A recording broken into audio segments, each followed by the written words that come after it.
Hey everybody, it's Kary Oberbrunner. I have with me Kiera Colson. How you doing today, Kiera? I'm doing really well. How are you? I'm doing awesome. I'm doing awesome. So listen, you are our youngest author, speaker.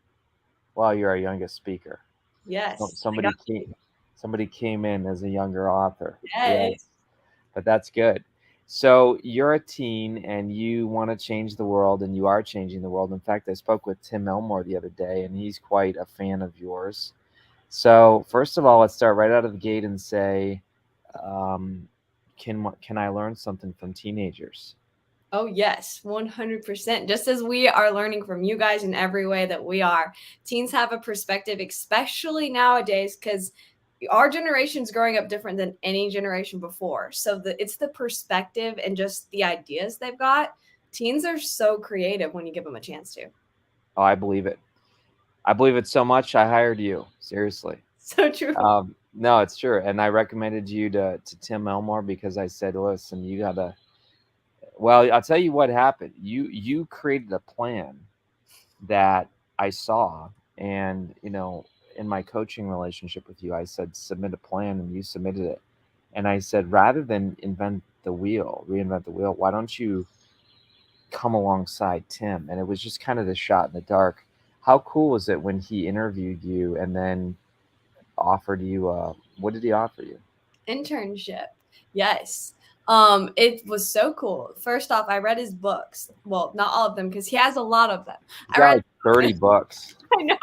I've read two or no, I've read three. Okay. And I've read his two in his leadership series, and then the global pandemic population book, which is really good. You guys should definitely check them out. But it was just really cool. First off, whenever you read an author's books and then you get to meet the author, it is a really cool experience because you're like, whoa, Yes. this is where all the stuff came from. This is the person. And getting to talk to him, seeing Growing Leaders when I went to Atlanta, just how cool and how my passion aligns with his passion, and just seeing the potential of working with him and where we can go and the people we can impact. It's incredible. I love it. I love it. So you got asked to come back to conference. What are you speaking about this year? TikTok, social media, teens. Yes.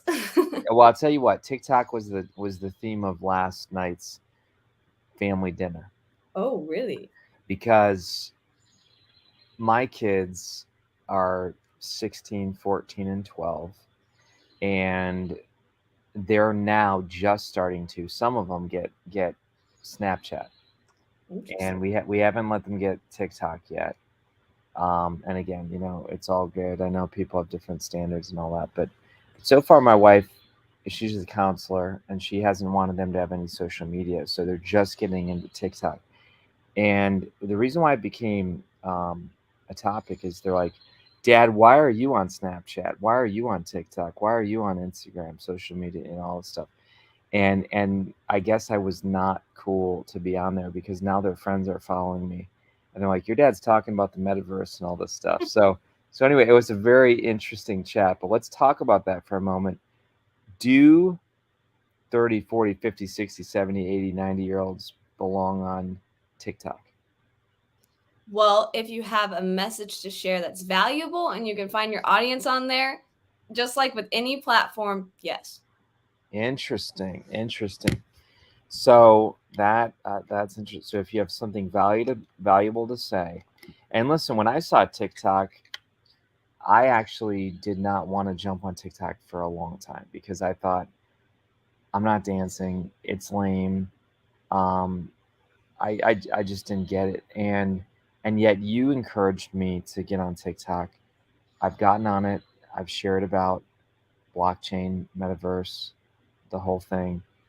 What are you thinking? I know people are, I just went on there today just to check some stats and all that, make sure it's still worth it. And I mean, there's people that are watching, and there's some stats and comments, and Mhm. you know I it's weird. I don't follow anyone on TikTok, and I know that's probably weird, and maybe I think I'm all that, and I'm not. But um I don't know. Talk to me. Give us some tips. Should I be following people? Maybe I should. Maybe you're like, Kary, you're an idiot. You should be. What do you think? Well, if you're going to follow people in your niche because you're helping the community and you want to do as much as you can with the people in your niche. And that tells TikTok what you want to see, which helps people with finding out you and what they want to see. But you don't have to follow if you don't want to. It's just one of the ways that you can grow. The thing about TikTok, Instagram, all of those things, you have to be so consistent. And like the past 2 days for your account, I've been going through and kind of like getting some more ideas. What are some hashtags I can use? What can I do this? And then taking a day off can also boost it. Like there's all these little tips and tricks you can do to boost your algorithm. But the funny thing is especially when it comes to Instagram and TikTok, everyone's algorithm is built for them. So that means you can't take, just like when you with nutrition and working out, you can't take one person's plan and think it's going to work like their plan did for them. You have to find your way on TikTok and Instagram, and everyone's journey is going to be different, just like life. Okay, so I was sitting with I'm not going to say his name, but I was sitting with an older guy, even older than me, and it was in Chicago, and he's a very famous author, and he turned to me and he's like, "Why should I be on TikTok?" Because, and again, I don't know if I'm being racist. I don't know about anything I'm about to say. I'm just repeating what this guy said. But he said, it's owned by the Chinese government, and you're giving away your IP rights if you're on TikTok. What do you say to some of that stuff? Well, I know for me, I've been on Instagram and TikTok for a while, and it's kind of like, well, I'm already putting my content out there, so people can find it or grab it or do whatever. Yeah. Like you're using someone else's platform, so you're borrowing their platform. When you're putting stuff out there, you want to save it for yourself so that you can put it on your own platforms. If you're running a business or whatever, you want to make sure you take it off the platform, because when you're using someone else's platform, they can use it however they want. That's their platform, but you kind of sign up for it when you use social media. Yeah, I wasn't worried about the guy's comment. Really, I thought, nothing against him, but I thought that's pretty scarcity minded. In fact, I said to him, "Hey, have you ever heard of The Alchemist?" And he's like, "Yeah, absolutely. It's one of the most popular books." I said, "Do you know that the author actually thanks people who pirate his book because they made his book famous?" Isn't that crazy? Mm-hmm. And like on Reels, TikToks, those kind of things, it's just everything's already out there. We're just copying, getting ideas from people. Everything we do, like even if you go into building a course, someone's already built a course. You're just doing it your way. And that's kind of the cool thing about social media community is we're all creators getting to create a different spin on different things. And people like comparing. They like seeing things done like, whoa, you filmed it upside down instead of forwards. Like I never would have thought of that. But it's just upside down. So I love it. I love it. So I'm going to show you exactly what I'm talking about, because I really think this is important. There's certainly things that you want people to pirate, and there's certain things you do not want. So as I mentioned, how Paulo Coelho used piracy to skyrocket The Alchemist, and basically he credits this as a thing that blew up his fame. So I'm not saying that everyone should use that strategy, because I was with a bunch of very successful entrepreneurs the other day. I was like, whoa, why am I in this room? And I'm not saying that false humility. These dudes are like crazy big. Like they're selling their companies for hundreds of millions of dollars. And they said that the reason why they are so crazy about protecting their IP is, and this is weird statistic stuff, but I'm just going to share it with you.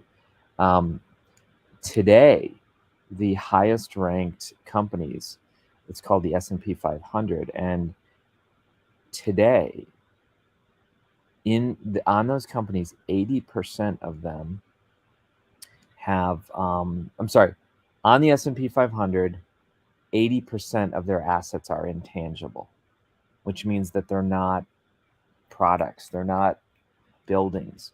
80% of their assets are IP, and a book is IP. A book is intellectual property. So that's much higher than even 10 years ago. So we kind of have moved from this world where we once were physical and now we're moving into digital. So do you think that that's shaping TikTok and other social media growth? Oh, yes.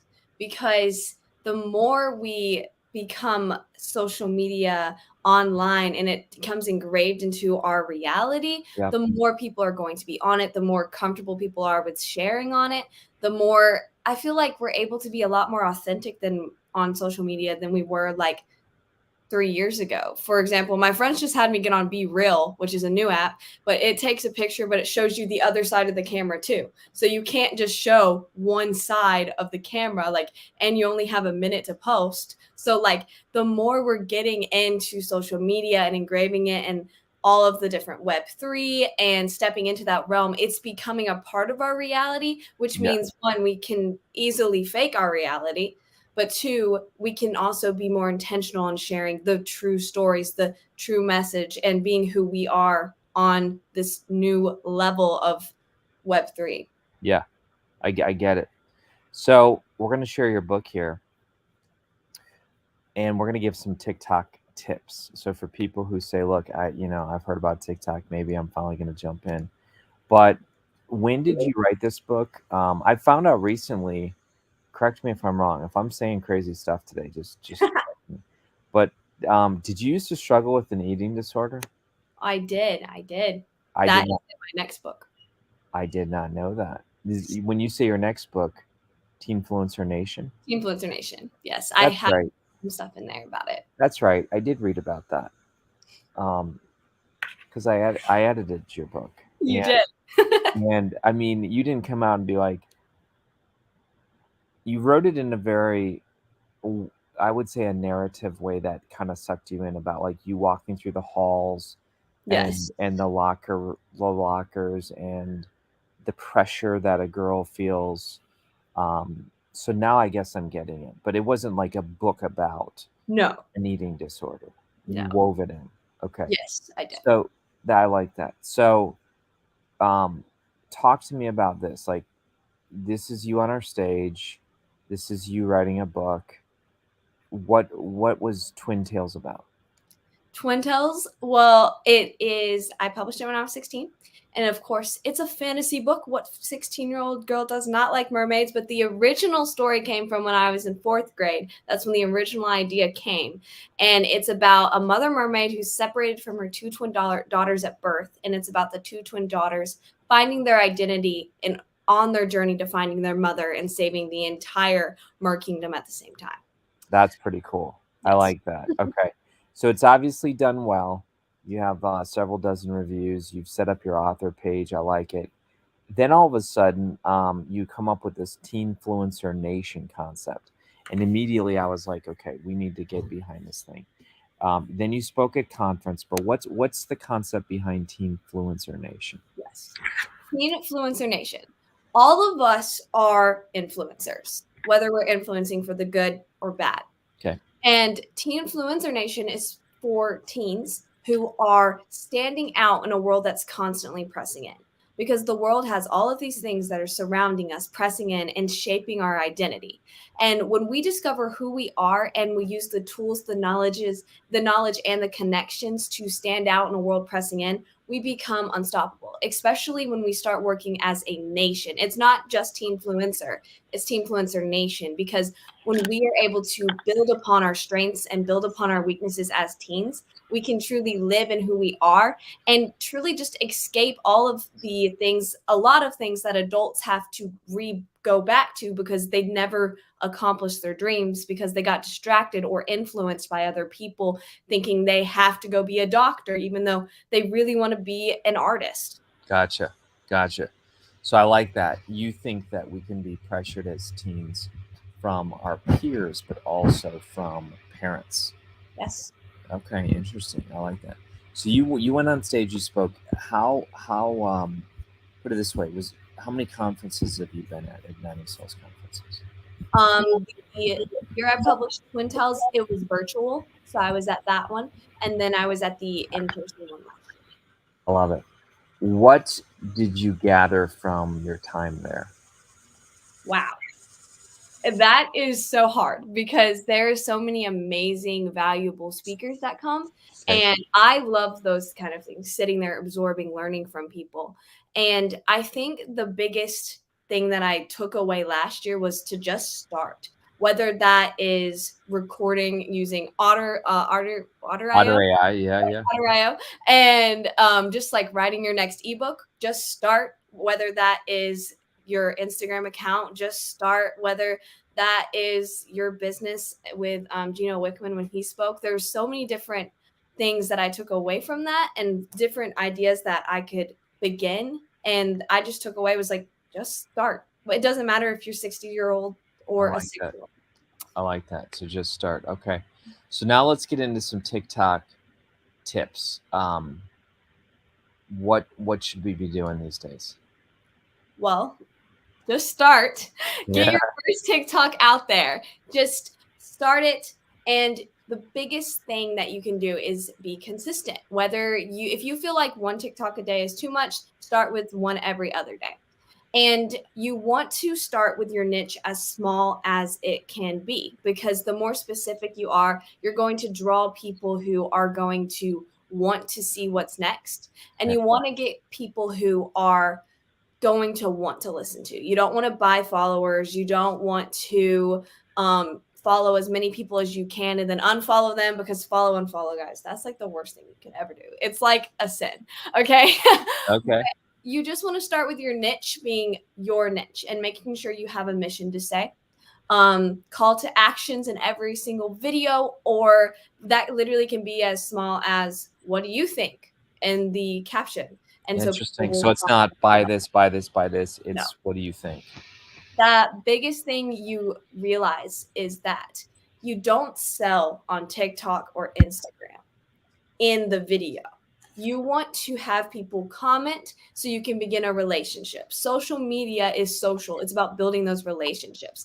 And so you want them to ask questions. You ask them a question, so they'll ask you a question or start a conversation, and then you lead them to whatever service you're providing. People don't want to be sold to. Yeah, that's good.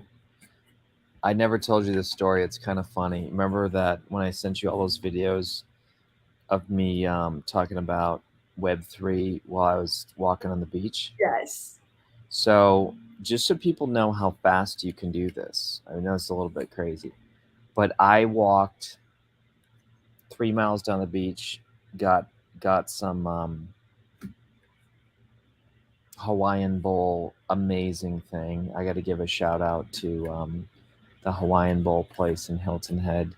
I want to say it's Al's, ALS, Hawaiian something. Anyway, then I went all the way back and shot TikToks, and these were short. They want 1 minute, right? 1 minute. The shorter, the better, y'all. People's like attention span is like 7 seconds. So you have to like give them something valuable within 7 seconds, and then another 7 seconds, and another 7 seconds. Your things can be longer than 7 seconds, but you just got to make sure it's valuable, or people are like, swipe. This is good. This is good. I'm gonna share with them what I did, because some people might be like, well, how the heck did you come up with you know, I don't know how many videos I sent you a lot of videos. A lot. I think it was I honestly think it was, I want to say like 100, something like that. I would be surprised. Yeah. So here's what I'm going to share with people, because these are some tips on how to create content. All right, you see this chart here? Can you see that?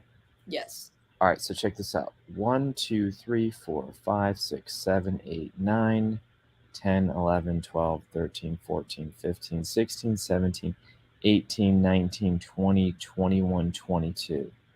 22 times 2 times 3. So 66. So that was just one series, but I sent you 66 videos. And here's what I did. I didn't do any prep, but I basically said, okay, we're going to talk about Web 1 desktop. That's how you access the internet. I basically did a video on each one of these things. Now, here's what it did. This is a trick. I don't know if people realize this. We took all those videos, and Ricky, hey, Ricky, I think Ricky's here.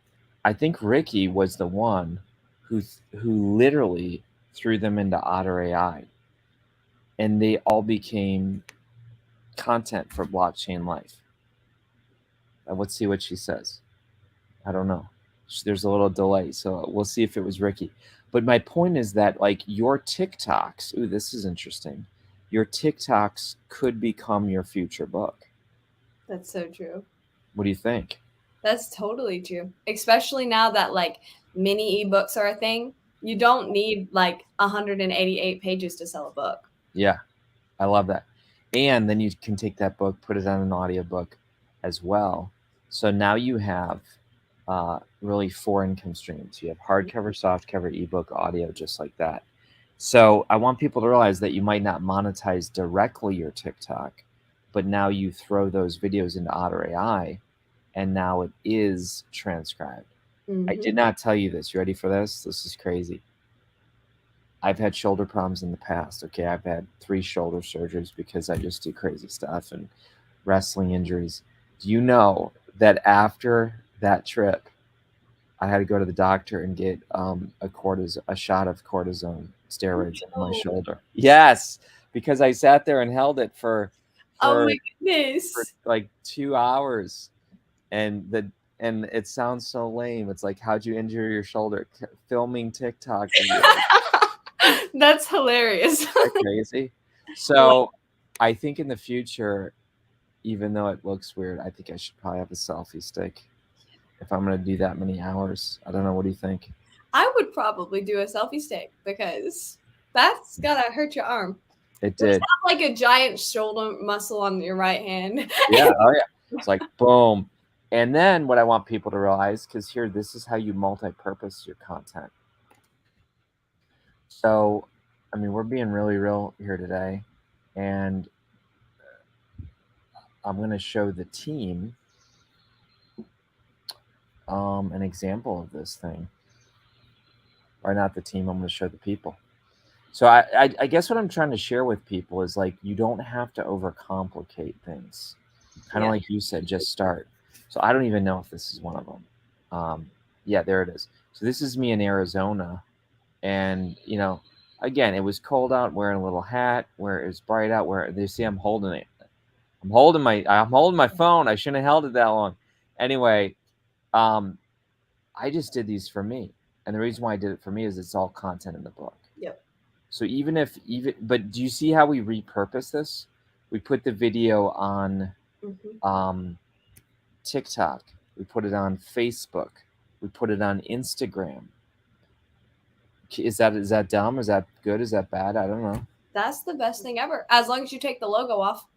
Because if you're using a platform to film, because some people do it that way, you just make sure when you download it, you crop out like Instagram's thing or TikTok's thing, because when you switch the platforms and post, it's not going to do as well, because Instagram's like, that's not ours. Interesting. So. See, there's a good tip.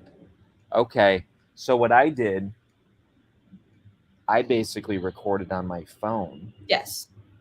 And then that raw video, would you say that that's kind of the best way, because then you have it able to be used on all other platforms? And you own it. So, because you're making it with yours, because you want to be able because you never know if TikTok might crash or Instagram might crash. And if you have all your videos solely on Instagram or solely on TikTok, if you can't do anything, if you account deleted, or if your account gets hacked, because Instagram's just going to be like, oh, well, start a new account. Yeah. Like it's not. That's really good. Okay. So folks, that right there could save certain people hours and hours and hours, what she just said. So look at the goal that you just came up with already. Number 1, create micro content, make it short. Number 2, by the way, Ricky, if you can jot these notes down, because I'm saying it for myself. So number 1, create micro content, because people have short attention spans. Number 2, take your content. No, number 2, use a selfie stick. Yes. Yeah, so you don't get cortisone shots. Number 3, make that video on your phone so that you own the content, and then you can leverage it for other platforms. Yes. Number 4, take those videos and dump them into Otter AI, and now you have a mini book Absolutely. transcribed. Love it. Wow. Okay. And then another one, don't do the follow unfollow. So what are you going to talk? What are you going to teach us at conference?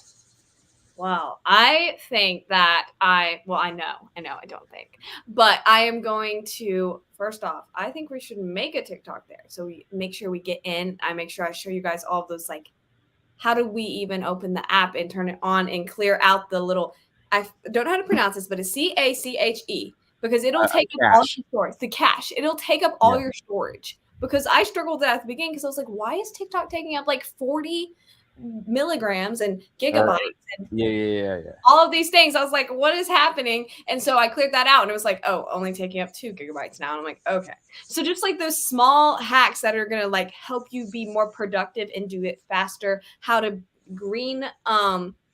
how to batch your content so that it looks like you made this for a series. Oh, I Like know what you're saying, like evergreen, so that evergreen. it Yeah. can stand on its own forever. And Okay. then it's okay, a little bit. Okay. The evergreen content, but then you also want to have content that is and daily, and making sure that it looks like you're in the moment kind of vibes. Yeah. There's different niches, different vibes, different ways. And so just like giving you the ability to know, what should you be posting? How do you make this unique for you? What are those tips that are going to help you do this faster? Because none of us want to spend like 3 hours a day on social media trying to make content, because sometimes you get sucked into it too. So then you're like, how did I spend 6 hours on Instagram or TikTok? Because it can be so easy. So just getting those small tips that are going to make you get it done faster, going to make you be more productive, and just give you the confidence to know that you never know when a reel or a TikTok is going to go and be amazing. Like, for example, on Instagram, I had reels that I started a new account for Teenfluencer Nation, and it was like 600, and then it was 2,000, then it was like 500, and then one got 20,000. It's not any different from any of the other ones, but Wow. you don't know what your audience wants unless you are consistently posting and putting it out there and seeing which. Can I share which one I got? It's crazy. Yes. I created a YouTube video just for the heck of it. I was picking up my tuxedo, and I'm like, you know what? I don't even know what the difference between a tuxedo and a suit is, really. Yes. So my buddy owns the tux shop, and I'm like, Aaron, let's do a quick video. And literally, I don't know why, but on YouTube, that video went huge. Wow. The other one that went huge was this is practical stuff. People Mhm. seem to like these ones. They don't, I'm not saying like they love my Web3 blockchain stuff. Who knows? Maybe they do. But I tend to, one was, how do you get qualified for people to send stars to you on Facebook? So how, like, it's paid. That Yes. thing blew up. Another one was how to stop your iPhone from crashing. When it's the littlest things that are helps Mhm. that people are like, I just bought something the other day, a ping pong table. I'm like, I have no idea how to install this ping pong table. Couldn't you do that stuff? Like, this is Yes. stuff where people think, oh my gosh, I bought a ping pong table. I don't know how to install it. Is that smart to build your channel that way? Oh, totally. Totally. You just want to make sure that that's a part of your niche. Like, if it's just random things, It was pretty random. but it's about your life. It's Yeah. about who you are. And There that's you like go. about your platform. Like, So I should have started that way. yes. For my account on Instagram, like, it used to be my personal account. And so I'm having to re-alive it, which is difficult in a whole different conversation. Okay. But I have stuff about internship, about packing, about eating disorders, just like it all goes around what I'm doing. But then my Teenfluencer Nation account, it's Yeah. specific to motivational videos, hacks, and tips for teens. And my biggest video, like, is the one that I did, three books you should read as a high school student, and then another one that it's like, time is value, time cannot be wasted, or something like that. It's literally like 2 seconds long, and it's of Jason Nemus. He is 2 seconds, and it has like 13,000 views, and I'm like, Why? Yeah. I don't understand. Like, it's 2 seconds long. It's Yeah. crazy. And for the critics who are here who are like, okay, so you got 13,000 people to watch this video, or you got whatever. What we don't realize is that YouTube then often features our other content, Yes. and people say, I like that video, I'm going to subscribe to this person. So Exactly. you have to defer the sale. Mhm. You can't be like, I'm creating this video, where's the money? You Mhm. have to build a loyal following, and then people will say, oh, I know, like, and trust Kiera. Oh, she's got a new book out, I'm going to totally support her. And that's what you want. That's why if you have 100 followers that are committed to you and they're going to buy your book, that's 100 sales right there. If you have 20,000 followers who don't engage, what's the point? That's good. Because they're not even going to engage with you. So, That's good. like I said earlier, social media is social. It's about building that relationship. And Mhm. so, while it might feel like it's really, really slow, in a year, like I know a year's a long time because you could be an overnight success and have a video go viral. Because, like on TikTok, I have one video that went viral, but I don't have as many relationships on TikTok sometimes as I do on Instagram, which I haven't had a video go as huge as my TikTok Yeah. videos. Yeah. Because it's just where sometimes I put my intention behind specific videos and where I'm building relationships. Yep. It's all a big experiment, but you have to be in for the long run. If Yeah. you have one video go viral and you're like, well, I'm done, then you're gonna have to keep going because the next video might only get 20 views, but then Right. your next one could get 20K. It's Okay. all about consistency. I love that. So I'm going to encourage people, Kiera speaking, Rachel Peterson's also coming. Mhm. And Rachel's an example of someone who told me, hey, listen, Kary, everybody starts at 0 on TikTok. And she said it's humbling because, correct me if I'm wrong, you can't import your followers like some other social media platforms You where cannot. it's like, hey, just follow all your Facebook friends. So everybody starts at 0 on TikTok. But she said the advantage of that is that TikTok, the way the algorithm works, is you don't need a huge platform Correct. to have 1 or 2 videos massively catch fire, Correct. because it's like everyone is starting truly at 0. Do you agree? I agree. And one tip I would give you if you are just now starting, go ahead and like how he batched 66 videos, make sure you have some videos that you already have batched so that you can post and then post another one. So when people come to your account and they're like, oh, they only have one video, you want to make sure you're like when you first start that you're consistently adding videos so that when they open the page, there is more content for them to explore. So good. Okay. So, folks, my point is this: I believe in Kiera. She gives a ton of value. Why do I say that? Because I've hired her. Okay. So, you're going to meet Sarah later on today, too. I've hired Sarah. I bring people on to conference that I massively respect, that I invest in, and I'm like, they're giving gold. I want the rest of the tribe to benefit. So that way you don't have to. I mean, you can hire care, but um, if I can do this for you and bring the experts, it's worth the price of admission. So remember, we're in our super early bird time right now, and the tickets are less than $300. It includes multiple meals. Do you know where we have axe throwing this year? Yes. I'm We have sorry. food truck. We have party bus down to Dublin. We have 5 breakout tracks. Web3 influencers, soul on fire entrepreneurs, and authors. So, Kiera, thanks for being here today, my friend. We're Having me. popping a lot of stuff about where people can find you and your book on Amazon. So, when is your Teenfluencer book coming out? August 30th, along with the course. Ooh, okay. Get ready, folks. And Woo. people could go to the website now and even pre-order, or at least express interest or something. Yes, kieracolson.com. All right. Have a great day, my friend. We'll see ya. Bye. Thank you.